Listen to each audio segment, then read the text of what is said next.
of the CattleUSA Daily Podcast. Today, we are welcoming Jared Brown, who is the head of business development at Greenfield Robotics, on to the podcast today. Greenfield Robotics is an ag innovation company based out of Cheney, Kansas, local here to Kansas. So we're super excited to dive more into the conversation that we're going to have with Jared today. We're going to talk all things innovation. We're going to talk what Greenfield Robotics is specifically doing, impacts within agriculture, how to approach innovation within agriculture as producers, things like that. So let's go ahead and get into this conversation with Jared.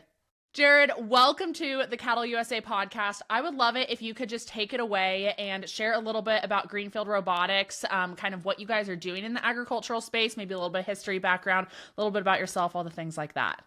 Sure, Lauren. Thanks for having me. Greenfield Robotics kind of came into existence for the purpose of eliminating herbicides. So the founder is a regenerative farmer and regenerative now anyway. His father came down with Parkinson's, and he attributed that to the exposure to herbicides. And so Clint sought out to eliminate herbicides in farming, or all chemicals. And so we figured crops can develop a resistance to chemicals, and the chemistry has to change. And so you're constantly in search of those chemicals that are going to work for the various weeds, and they can't survive a blade. So the idea was let's put together a robot that can go down a 30-inch crop row and cut weeds with a blade. So that's what he did. So company was founded in 19, although the work started before that, but became a company in 2019, and we're actually running our fourth year of paid acres this season. So, yeah, absolutely. Can you share a little bit more about what Greenfield Robotics exactly does in the agricultural space? So you guys kind of approach things a little bit differently, both from a product standpoint, but then also how you run your business and your partnership with farmers across Kansas and the Midwest and outside of that as well. Can you just share a little bit more about that background? Yeah. So the robot runs down a 30-inch row and cuts weeds. So it's not identifying what is a weed and what is not. It's cutting everything that's in front of it, and it's running at a 1.5 meters per second with spinning blades, and it's doing that without cutting crops. So that was a big achievement on our team's part. Took a lot of pretty good engineering efforts to make that happen. So we in the past have operated as a service on a per acre basis, and so there was a fee per charge. We partnered with MKC, who is also an investor, and they would deliver bots out to the field and deploy them, and then we monitor from our location in Cheney. And this season we're trying something a little different. We're still doing the as a service, and MKC is still going to run some robots for us. But we're also we have a handful of farmers that are going to actually take the robots for the season, and so it's kind of a rental model. And they'll handle deploying. We're to the point this season where no one really needs to be field side. So in the past, we've usually had someone field side or very close, just kind of monitoring and being available. This season, the idea is that the farmer will drop the robot off, or robots. They do run in swarms, and the operator will push a button and they go off and start working, and they can do that theoretically 24 hours a day, as long as the batteries are changed every 4 to 6 hours. So that's so cool. How do those kind of work? Like when a farmer just drops it off at the field, what's telling it where to go? All of that stuff. Are you guys partnering with drones? Like how does that kind of all work?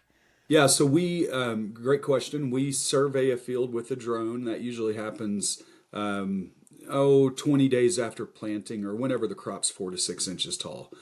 We go out, we survey the field, we put a field side correction that we built ourselves, and we fly the field with a drone and identify where the center of the crop row is. And then from that, we identify where the center of the alley is. And then that's that's what generates the map. We put that image into our own proprietary software and annotate it and create the map for the robot. There's some machine learning that takes place as well that we developed, and it identifies coyote holes and fox holes and pivot tracks and objects in the field that we don't want to run into. And so we can kind of map around those areas or do things like slow the robot down if it needs to, make it through a rough patch or something like that. And so that's how the maps are created. And then, we create a home zone. And so if you think about a Roomba vacuum cleaner that runs around your house and it goes back, the home zone is an area where the robot will return for maintenance or a battery swap.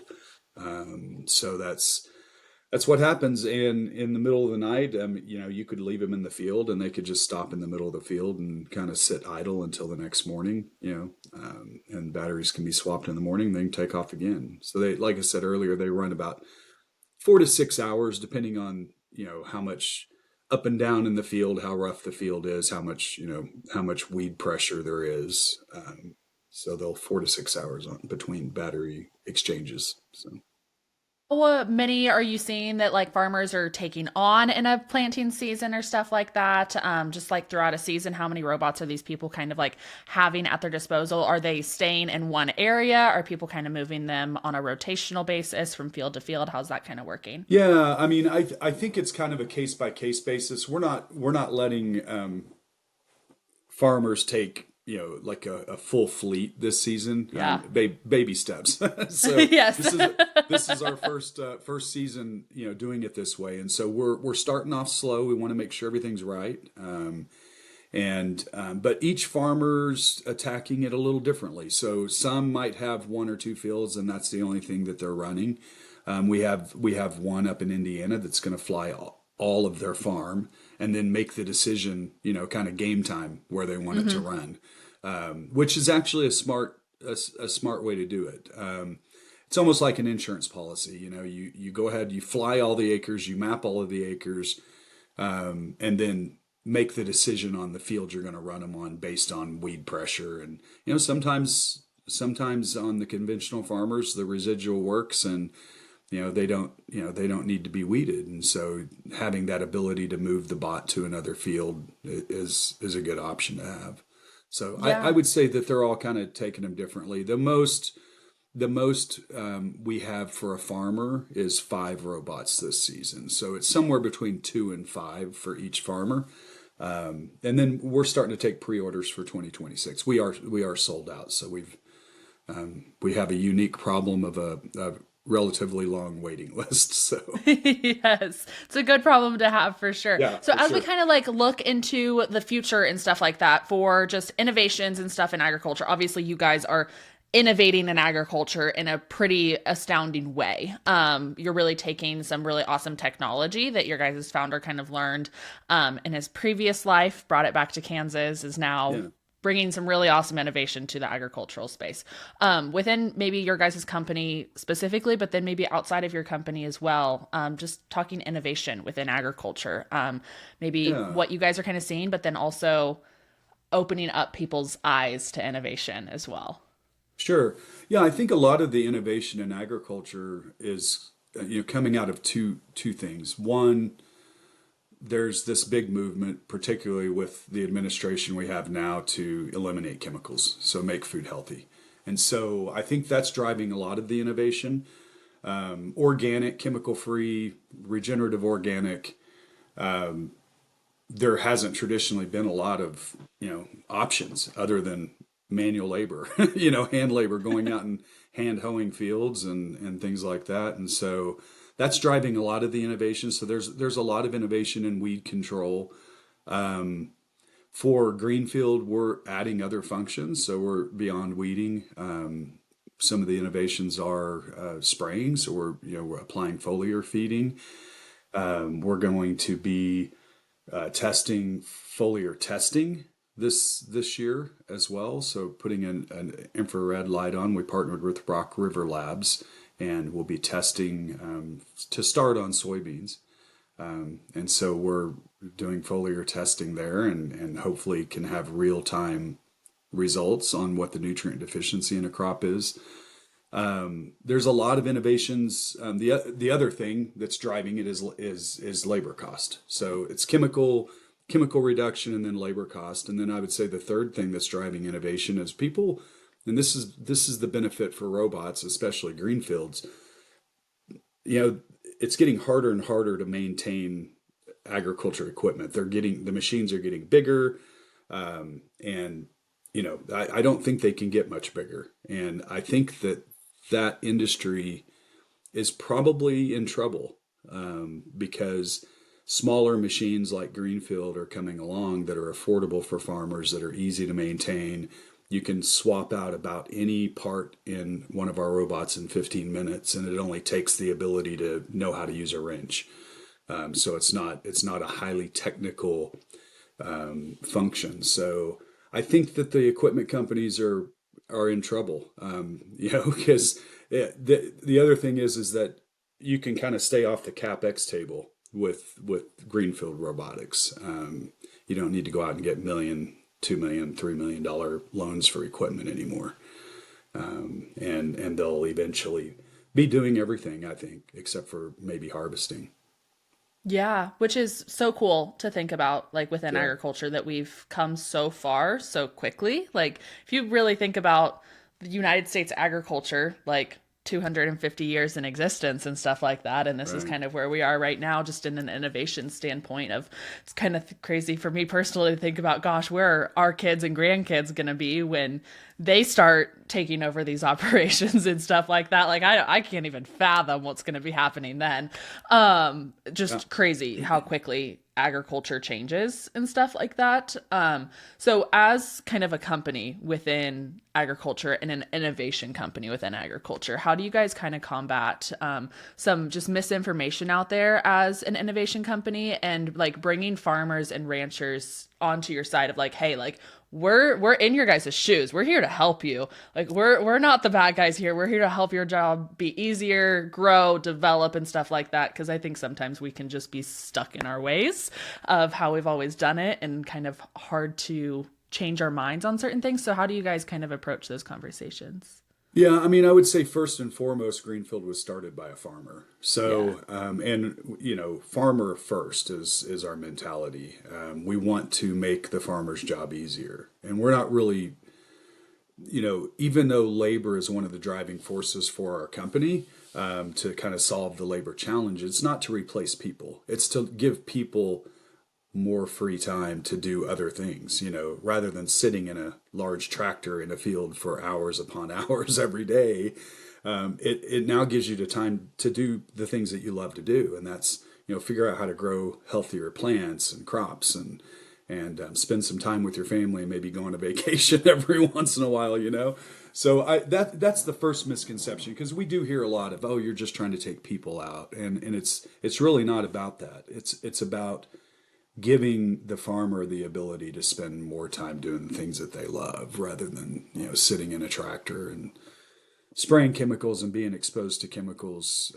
Take that away. So that's the number one thing, and it is change. It's different, but if you think about it, the only difference is that it's a machine that no one's driving, physically driving. It's still a machine, and it's still out in the field. It's still doing the work. It's just you don't have to be there. So you Yeah. can go do something else. Yeah, precisely. Maybe you can make it to your kid's basketball game that Right. evening, or you can be there for dinner, or things like that. And I think like that's the way that we've always viewed innovation, like on our operations from like a ranching standpoint as well, of like, what can we do to make our lives more enjoyable? What can we do to make our lives easier, like less hard on our bodies, less hard on ourselves, all of these things. And I think that that just comes not only from like an innovation standpoint, but a business mindset standpoint too, of like, if we're running businesses, we're always looking for those areas that we can improve, those areas that like are kind of our downfalls or downsides, or what area in my business am I really not enjoying right now? And okay, so if I'm hating this, if I don't want to be in the fields doing this for hours upon hours a day, what are options that I can do to kind of like fix that or fill that gap or things like that. And for some people, for so long, it's been labor. Let's hire another person to do it. And now we're kind of coming on it of like, okay, maybe you don't need to hire another person to do it. Maybe you can find a different solution to do it. Or maybe you need to hire another person to do it, but you only have to pay them to work 20 hours a week instead of 40 hours a week or something like that too. Right. Which, I mean, in agriculture, we're seeing such big issues with labor right now. No matter where your mindset is on anything in the political realm as far as labor goes in agriculture, like that's not what we're talking about here. Just like labor in general in agriculture is hard right now to find good help, consistent help, all of the things. So it's cool to see. Yeah, it is. It's really hard work. And you're exposed to the elements and it doesn't stop. And, if there's ice covering the pond, you got to go break it for the cattle, so it's not easy work, and it is difficult to have, to find the labor for one. And then the other thing is I think the way that they've tried to solve, meaning like the industry has tried to solve this problem is building bigger and bigger equipment, so the machines get larger and larger. So they are supposedly more efficient, and they are. I mean, you can obviously plant a field a lot faster if you have a larger planter, but there's a lot of other issues that come from that, impaction and all of that. So, and then the price. So the price just goes up. If you look at, pricing charts on farm equipment, there's no down spiral in it. It just goes up and up and up and up. And we like the electronics model or the TV model. Televisions, 15, 20 years ago, I think I bought a 50-inch in 2002 or 3, and it was like $3,000, and I now have a 75-inch that I paid $600 for. That's the way we want to see Greenfield. We want the prices to go down, and we don't want the farmer to absorb that cost. We want them to enjoy better margins because they're spending less money. Yeah, absolutely. What's kind of on the horizon for Greenfield as you guys look out to the rest of 2025 and then into 2026? You said you're already like sold out for this year. You're planning for 2026, all of that stuff. What kind of is on the horizon for you guys as an innovation company in ag? Yeah, so I think we're looking at the 2025 season as our last season before we really expand as far as producing more robots. We've had the same number for the last couple of years, and that's really to make sure that they're right, to make sure that they've got the components we want and it's designed the way we want it before we go out and make hundreds of them. So and we feel like we're there, and so we spend a lot of time in the off season trying to break them and figure out where the weak spots are and make them better. And Clint, the founder, is hands on in that. That's pretty much what he spends his time doing. Is that. We started a crowdfund a couple of months ago, or maybe 3. I don't know how long it's been now. It's been at least 2. But the crowdfund is really, there we feel like the company should be owned by the consumer and the farmer. And so we thought it was a really good fit for Greenfield. So we're doing that, and that's going to hopefully help us expand. And so the future plan is we're going to add functionality to the robots so they can do more things on the farm, which will drive the cost per acre for the equipment down. We don't sell them, by the way. We rent them for the season currently, or we operate them as a service through a partner. But so in the future, we're adding other functionality, and we're going to expand into other regions. This year, we went from last season running in 3 states to this season running in 7 or 8 states. And, I wouldn't be surprised if next year we're running in another country. So, yeah. So cool to just hear more about like other companies and how they're impacting agriculture, and this company within Kansas too.